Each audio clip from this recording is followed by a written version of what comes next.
सत्संग में जब जीव चल के आता है, उस परम पिता परमात्मा अल्लाह वाहिगुरु गॉड खुदा राम से लिव लगती है, पॉजिटिव रेज फील होती हैं, एक खुशी मिलती है, एक शक्ति मिलती है और सत्संग में बैठ के इंसान सब दुनिया के गम दुख दर्द परेशानियों से दूर हो जाता है।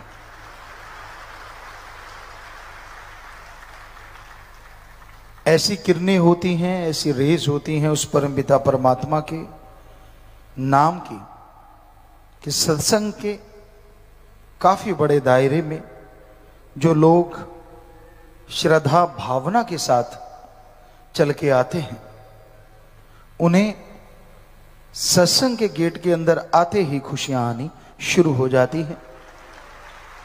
असल तो जब वो घर से चलते हैं, नहीं, जब वो चलने की सोचते हैं तभी से खुशी आनी शुरू हो जाती है। बात श्रद्धा की, बात विश्वास की, दृढ़ यकीन की है। दृढ़ यकीन हो तो भयानक से भयानक रोग भी फकीर की एक बात से कट जाया करते हैं, और जब इंसान मनमते चले तो तंदुरुस्ती भी बीमारियों में बदल जाती है। वचनों की बात रूहानियत में अति जरूरी है। इंसान जब जब वचन मानता है तब तब खुशियां आती हैं। संतों के वचन नहीं होते, संत तो एक मीडिया है, संत तो एक माध्यम है। असल में जो वचन होते हैं वो ओम हरि अल्लाह राम के ही होते हैं। अब कोई तो सुनाने वाला चाहिए। भगवान आकाशवाणी करते फिरेंगे, आप मानोगे कौन सा?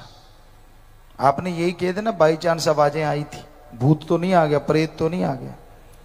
भगवान को भगवान मानना ही नहीं, इसलिए भगवान अपने संत पीर फकीरों को भेजते हैं और अपनी बात समाज में रखते हैं कि भाई भगवान की यह बात है कि सुमरन करो, सेवा करो, चुगली निंदा बुराइयों से बच जाओ।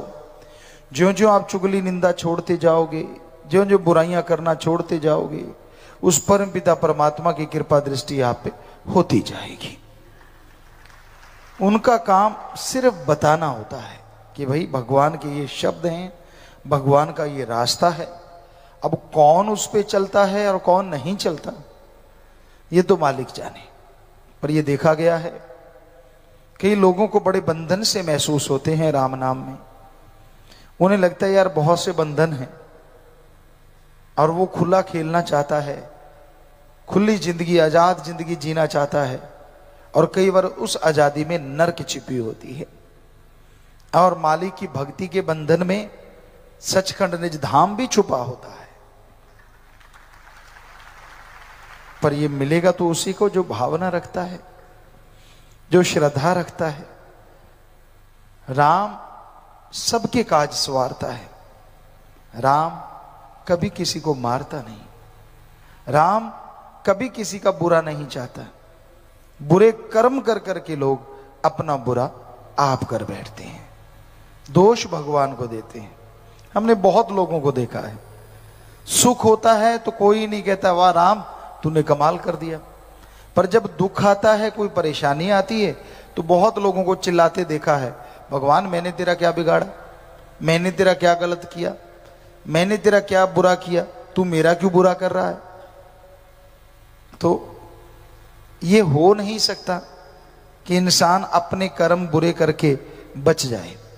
हाँ, राम ओम हरि की भक्ति इबादत, उससे उसके जीवों को जोड़ना, ये एक ऐसा कार्य है जो भयानक से भयानक पाप कर्मों को भी पल में बख्श देता है और मालिक की कृपा से माला माल कर देता है।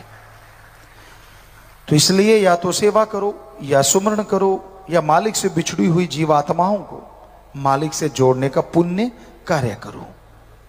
जो भी कार्य आप इनमें से करते हैं, वचनों पे रहते हुए ये कार्य करते जाएं, ये इंसान का कर्तव्य है, फर्ज है। अगर वो सुख चाहता है, अगर वो खुशियां चाहता है, तो अपने अंतःकरण की सफाई करे। बाहरी दिखावों से आदमी भी आजकल प्रभावित नहीं होते, क्योंकि वो भी जानते हैं यार ये 420 कर रहा है, ये डबल फेस है। तो जरा सोचिए, जिसने आदमी को बनाया, क्या आप उसको बुद्धू बना सकते? नहीं ना। तो इसलिए कम से कम ईश्वर की भक्ति के समय, उसकी याद के समय तो आप बुरा कर्म ना करो, झूठ ना बोलो। इंसान से गलती होती है, माना, लेकिन मान ले वही तो इंसान होता है। वो गलती भी करता है और दिखावा ये करना कि ना भाई मैं तो बिल्कुल पाक साफ हूं, मैं तो गलतियां करता ही नहीं। ये दोनों बातें करता रहे इंसान तो अपने पांव पे कुल्हाड़ी नहीं मार रहा तो और क्या कर रहा है। इंसान से बाई चांस गलती हो जाए, जाने अनजाने में, चलो कुछ ना कुछ हो जाता है, तो वो तौबा करे और मालिक की भक्ति करे, तो उसकी वो गलतियां भी माफ होती हैं और मालिक की खुशियां भी जरूर मिलती हैं। पर अगर इंसान वचन नहीं मानता, सेवा सुमरण में ध्यान नहीं लगाता, तो अपने कर्मों का फल भोगता रहता है, दुखी होता रहता है और दोष मालिक को देके और दुख का कारण बना लेता है। दद्दा दोष ना काहू दीजे, दोष कर्मा अपनिया, जो मैं किया सो मैं पाया, दोष न दीजे अबरजना। कि भाई आप दोष दूसरों को देते हो, कभी माँ बाप को, कभी बहन भाई को, कभी पति पत्नी को, कभी बच्चों को। दद्दा दोष ना काहू दीजे, किसी को दोष ना दो। दोष कर्मा अपनिया, आपके कर्मों का दोष है, या तो इस जन्म के आपके भयानक कर्म, या फिर संचित कर्म जो जन्मों जन्मों के इकट्ठे हुए वो भोग रहे हो। जो मैं किया सो मैं पाया, जो तू करता है वही तुझे हासिल होता है। दोष ना दीजिए अवर्जना, किसी और को दोष मत दो, अपने बुरे विचारों को, अपने कर्मों को दोष दो। जो आप वचन नहीं मानते, जो आप दिखावा करते रहते हैं, जो मनमते चलते हैं, दोष तो उन चीजों का है। तो अपने अंदर की कमियों को निकालते जाइए, मालिक की भक्ति इबादत करते जाइए, तो यकीनन उसकी दया में रहमत बरसेगी, उसकी खुशियों से आप लबरेज जरूर होंगे। तो संत कभी किसी का बुरा नहीं सोचते, किसी को बद्दुआ नहीं देते, कभी किसी के लिए ऐसे वचन नहीं करते जिससे किसी को दुख मिले। पर संतों को यह पता है कि अगर ये आदमी ऐसे कर्म करेगा तो दुखी होगा, इसलिए वो सांझे वचन करते रहते हैं कि ऐसा कर्म ना करना, वो कर्म ना करना, क्योंकि उन्हें पता होता है कि ऐसा करने से उन्हें दुख आने वाला है, उन्हें परेशानियां आने वाली हैं।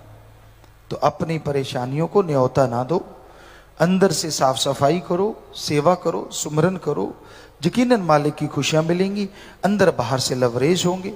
और जो इंसान किसी भी भक्त को तोड़ने की कोशिश करता है, सामने नहीं आता लेकिन गुपचुप तरीके से उसको मालिक से दूर, सदगुरु से दूर करने की कोशिश करता है, उसका सहपरिवार कुल समेत दुखी रहता है, परेशान रहता है, उसके दिलो दिमाग में कभी खुशियां आ नहीं पाती।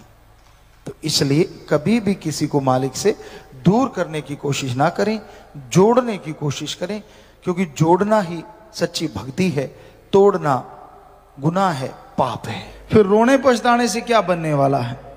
तो उसी तरह उम्र बीत रही है, आयु गुजर रही है, इसमें कीमती श्वास जा रहे हैं, इन श्वासों से मालिक का नाम ले लिया तो संभाल कर ली, और मालिक का नाम नहीं लिया तो काल की ये 7 काम वासना, क्रोध, लोभ, मोह, अहंकार, मन माया रूपी चिड़िया सारे श्वासों को चुग जाती हैं।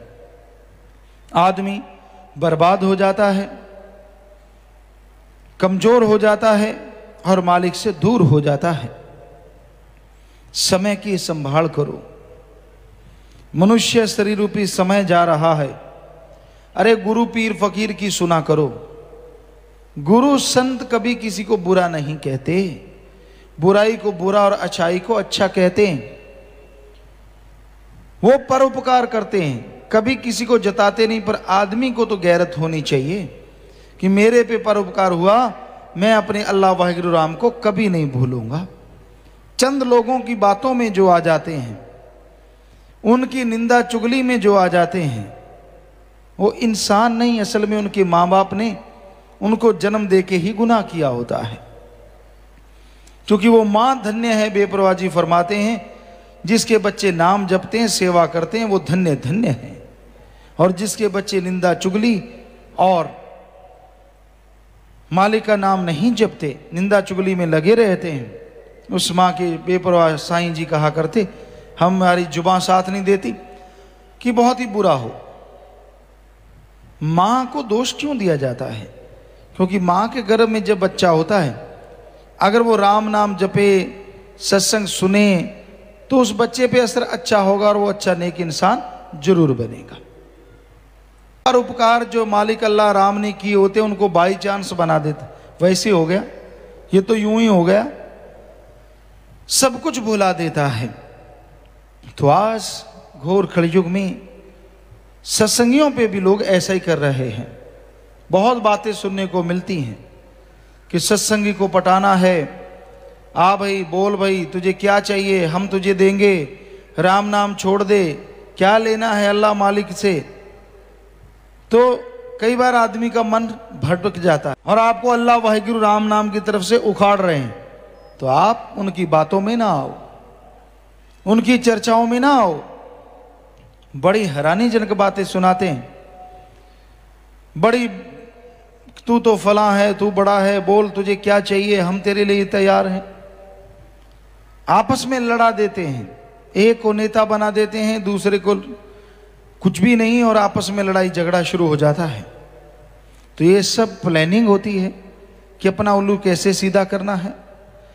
आज घोर कलयुग में झूठ का बोलबाला है, पर यह नहीं कि सच कभी झुक जाएगा या सच कभी झूठ हो जाएगा, ऐसा नहीं। सच सच रहता है, उसको हमेशा मालिक का रहमो करम बरसता रहता है। क्या पता होता है कि उस तरह से चलने से सच ने किस बुलंदी पे पहुंचना होता है। सो ये तो अल्लाह मालिक राम ही जानता है। यहां आप देखी सुनी बात को कोई झूठ समझ सकते हैं, पर संत पीर फकीर कहते हैं वो 100% सच कहते हैं। और दुनिया में बात करके, सुना के, दिखा के भी वो सब कुछ झूठा हो सकता है, क्योंकि सब माया के यार हैं। माया के लिए लोग चलते हैं। कोई कोई है माँ का लाल, जिसके अंदर अच्छाई है, नेकी है, जो भ्रष्टाचार से बचा हुआ है। अदरवाइज ज़्यादातर लोगों के अंदर आज पैसे ने घर कर रखा है, ठगी बेईमानी, माया के लिए, अपनी वाहवाह के लिए, अपनी कुर्सी बचाने के लिए, अपनी चारपाई के लिए आदमी किसी भी हद से गिर सकता है। ये हम देख रहे हैं, आपको भी एहसास हो रहा है। तो ऐसी चीजों से बचना है। मानस जन्म मिला सभी अधिकार है, अधिकार तो मालिक ने दे दिए। जाने किसकी जीत है, जाने किसकी हार है। किसकी जीत है? जो सुमरन करेगा, भक्ति इबादत करेगा, परमार्थ पे चलेगा, चुगली निंदा बुराइयों से बचा रहेगा, वो यहां भी खुशी रहेगा और अगले जहान में भी जन्म मरण की बाजी को जीत के मालिक की गोद में बैठ के निज धाम पहुंच जाएगा। सब दुनिया गुलाम बंदा सरदार है, नाम की है जीत बिना नाम समझो हार है। तो बेपरवाह जी ने अगली 2 लाइनों में बताया कि बंदे को खुद मुख्तियार, मुखिया, सरदार बनाया है। ये मालिक का नाम जपे, सुमरन करे तो इसकी जीत है, नहीं जपे तो भाई हार है। तान तान सतगुरु तेरा ही आसरा। गुरु जी दी प्यारी संगत नूं निवेदन किया जाता है कि हर रोज सत्संग सुनन दे लई साडे चैनल डेरा सच्चा सौदा नूं सबसक्राइब कर लेना जी।